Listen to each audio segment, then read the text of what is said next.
dire que l'histoire du train sur Thiers, c'est une longue histoire, puisque déjà en 1856, on a des écrits de la CCI de l'époque réclamant le train, précisément parce que le tissu économique local était en difficulté face aux produits importés, en particulier de Sheffield et Zollingen,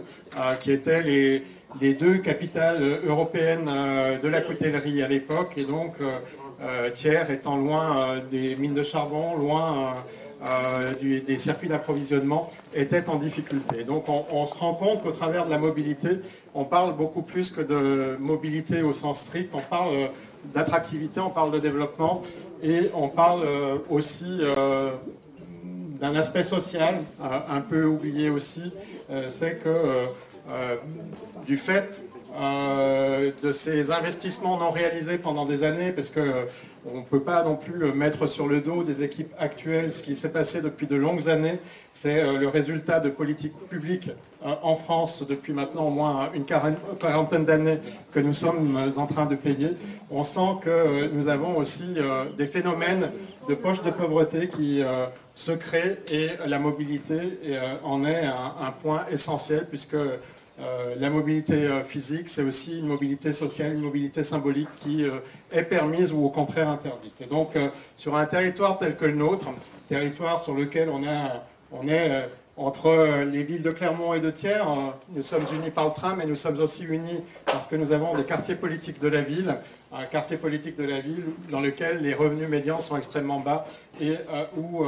l'offre de mobilité est une nécessité. Pour ma part, je me suis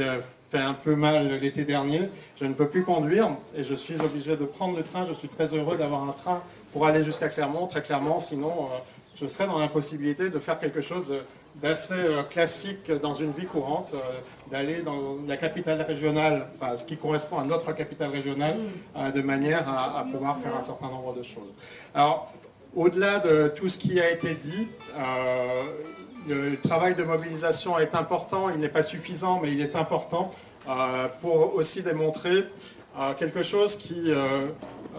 revient assez souvent dans les discours, c'est que les trains qui allaient de Thiers jusqu'à Boin étaient relativement peu pris. Bien évidemment, lorsque vous avez des temps de parcours entre Clermont et Saint-Étienne qui sont plutôt de plusieurs heures au lieu de une heure et demie, bien évidemment, vous allez, l'ensemble des usagers des trains qui jusqu'à maintenant les prenaient vont aller utiliser d'autres types de transports. Moi, je me souviens, lorsque j'avais 20 ans, c'est pas si vieux que ça, il était encore très courant de prendre le train pour aller à Saint-Étienne et Lyon depuis soit la montagne Ternoise, Morétable ou Thiers. Donc simplement, au travers de ce que l'on voit poindre, c'est-à-dire un coût des énergies, en particulier des énergies fossiles, qui est quand même le coût principal pour les mobilités, au-delà même de l'aspect environnemental que l'on a à traiter, que l'on nous demande de traiter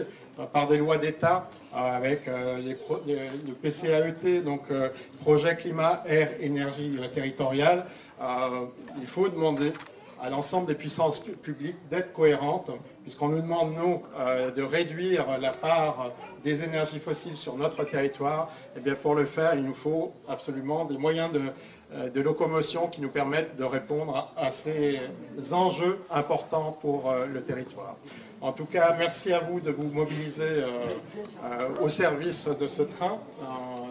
Et très clairement, les mobilités, c'est au-delà d'un aspect économique, au-delà d'un aspect environnemental, c'est aussi un aspect de politique territoriale. Ça unit les territoires. Et comme il a été rappelé, nous avons une grande région Auvergne-Rhône-Alpes. Et le lien entre Clermont et Saint-Étienne